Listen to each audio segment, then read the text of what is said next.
Hello दोस्तों, बहुत बहुत स्वागत है आपका अपने यूट्यूब चैनल दी रिसेप्टर में।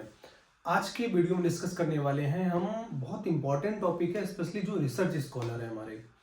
जो आज का टाइटल है हमारे पास वो है कि स्कोपस इंडेक्स जर्नल कौन से होते हैं जिसमें जिनको हम इंक्लूडिंग रीड करेंगे, स्टडी करेंगे Q1 Q2, ठीक है, Q1 Q2 Q3 and Q4। जो हमारे क्वार्टाइल स्कोपस इंडेक्स जर्नल होते हैं उनको समझेंगे उनके बारे में, ठीक है। Means Scopus index journal with Q1 Q2 Q3 Q4 इनका मतलब क्या होता है बिल्कुल विस्तार से समझेंगे। तो पहले हम थोड़ा सा समझ लें जो क्वार्टाइल जर्नल होते हैं हमारे Q1 Q2 Q3 Q4 उनकी डिफिनीशन क्या है। तो क्वार्टाइल जर्नल की एक थोड़ी सी बेसिक डिफिनीशन है, प्रयास करना समझने का, बहुत इजी, बहुत जल्दी समझ में आ जाएगा आपको। स्कोपस, आपको स्कोपस की डिफिनीशन बहुत अच्छे से पता है। Scopus is abstract and citation database launch by Elsevier, ठीक है।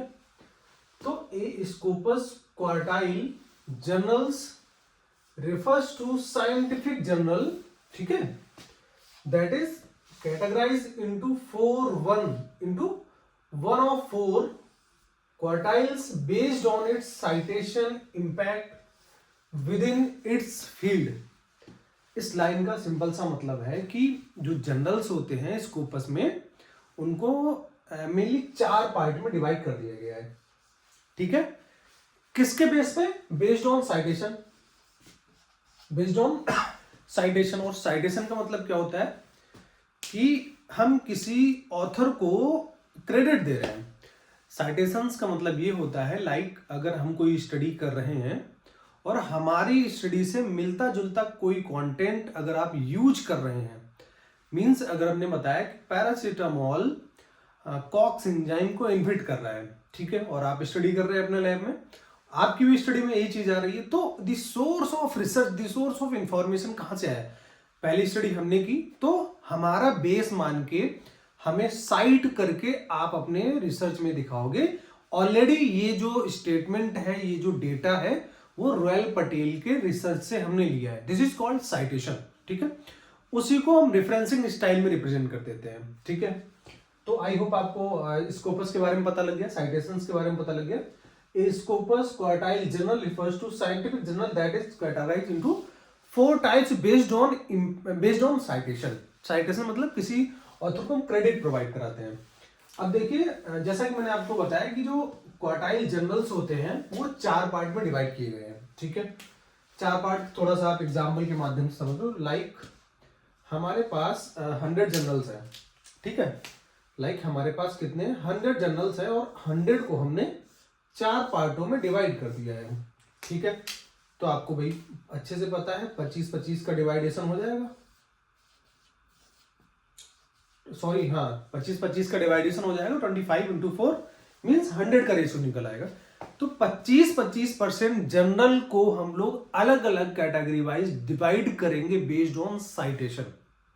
उन्हीं को बोलते हैं हम स्कोपस इंडेक्स क्वार्टाइल जर्नल्स। अब देखिए Q1 मैंने आपको बताया कि 4 पार्ट में डिवाइड किया गया है, Q1 को, ठीक है, Q2 Q3 एंड Q4, ठीक है। अब Q1 में स्कोपस में ऐसे जर्नल्स रखे गए हैं जिनमें बहुत ज्यादा इंपैक्ट फैक्टर है और जिनके पास बहुत अच्छा साइटेशन रेट है, ठीक है। तो 25% टॉप मोस्ट जो जर्नल्स होते हैं ना स्कोपस के, उनको Q1 की कैटेगरी में रखा गया है। मींस इनके पास सबसे ज्यादा इंपैक्ट फैक्टर है और सबसे ज्यादा इनके पास साइटेशन रेट है। तो बेस्ड ऑन साइटेशन और इंपैक्ट इनको Q1 में रखा गया है। 25% टॉप 25% जर्नल जो है स्कोपस के वो Q1 की कैटेगरी में आते हैं। Got it? मैंने आपको बताया कि अगर 100 जर्नल है हमारे पास तो 100 को 25-25 करके डिवाइड कर लेंगे, तो जो पहला 25 का पार्ट हुआ वो टॉप फर्स्ट में आ जाएगा। अगर हम Q2 की बात करें तो सेकंड का, अब 25 निकल गए, हमारे पास बचे हैं 75 जर्नल्स। अब देखिए जो रिमेन जर्नल है उसमें 25 से 50% जर्नल को ले लेंगे हम, ठीक है। 25 से ऊपर 25 वाला निकल गया आपका, अब 25 से 50 मतलब 25 से 50 रेशियो 25 का आया। नेक्स्ट जो 25 जर्नल्स हैं वो Q2 में आ जाएंगे। क्लियर? अब देखिए यहां पे एक चीज समझने वाली है, जो Q1 है इसका इम्पैक्ट फैक्टर भी ज्यादा होगा और साइटेशन स्कोर भी बहुत ज्यादा होगा।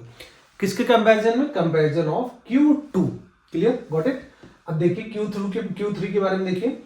अब 50% निकल गए, ठीक है, पहला ये हो गया, सेकंड हो गया, अब 50% बचा है। अब देखिए थर्ड में ऐसे जर्नल आएंगे जो 50 से 75% के बीच में है। 50 बचे, 50 रह गए, तो 50 से 75% के बीच में है।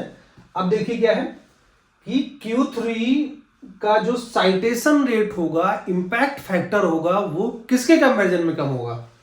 1 के कंपैरिजन में भी कम होगा और 2 के कंपैरिजन में भी कम होगा, इसलिए इसको Q3 में डिवाइड कर दिया गया है। Got it. अब देखिए Q4 में ऐसे जर्नल आते हैं जिनका साइटेशन और इंपैक्ट इन तीनों के कंपैरिजन में सबसे कम है, तभी तो हम Q4 बोल रहे हैं ना। जो Q4 का साइटेशन स्कोर है और जो इंपैक्ट फैक्टर है, इंपैक्ट फैक्टर का वीडियो अभी हम डिस्क्रिप्शन में डाल देंगे, वहां से आप देख सकते हैं कि इंपैक्ट फैक्टर क्या होता है। तो इंपैक्ट फैक्टर और साइटेशन स्कोर Q4 का तीनों से कम है। क्लियर, मतलब सबसे ज्यादा साइटेशन और इंपैक्ट फैक्टर Q1 का है और सबसे कम आपका Q4 का है। इट मींस अगर Q1 का सबसे अच्छा साइटेशन स्कोर है, सबसे अच्छा इंपैक्ट फैक्टर है, मतलब बहुत प्रेस्टिजियस, बहुत अच्छे जर्नल्स माने जाते हैं, मतलब सुपीरियर लेवल के, क्रीमी लेवल के जर्नल होते हैं। उससे नीचे आपके Q2 आते हैं, उससे नीचे Q3 आते हैं, और सबसे जो लोअर लीस्ट लेवल पे आता है वो आता है Q4 स्कोपस का। क्लियर, ये इंडेक्सिंग तो होगी स्कोपस की, डेटाबेस साइटेशन में है ये, लेकिन जो Q1 है सबसे सुपीरियर लेवल का है, क्योंकि इसके पास साइटेशन स्कोर बहुत है और इंपैक्ट फैक्टर बहुत है। सबसे लोअर क्वालिटी में आएगा Q4। Got it. अब देखिए मैंने कुछ जर्नल्स के एग्जांपल लिए हैं और प्रयास करेंगे समझाने का। इस क्वार्टाइल स्कोपस इंडेक्स जर्नल में सबसे इंपॉर्टेंट ये दो ही चीज है, इंपैक्ट फैक्टर और साइटेशन।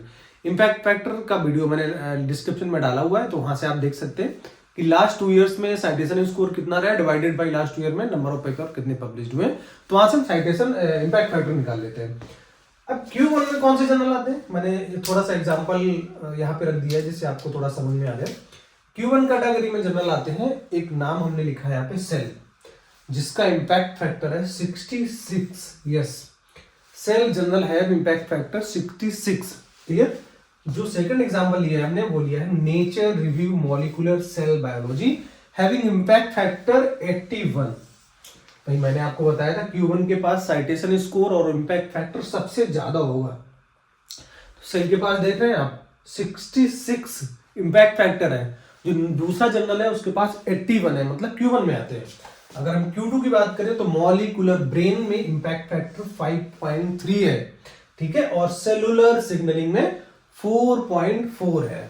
ठीक है, आपको अंदाजा भी लगना चाहिए, इनमें देखो 66 है, 81 है और इसका इंपैक्ट फैक्टर है 5.3 और 4.4, मतलब दोनों का इंपैक्टर इनके कंपैरिजन में कम आ रहा है यहाँ पे। ठीक है, Q2 में।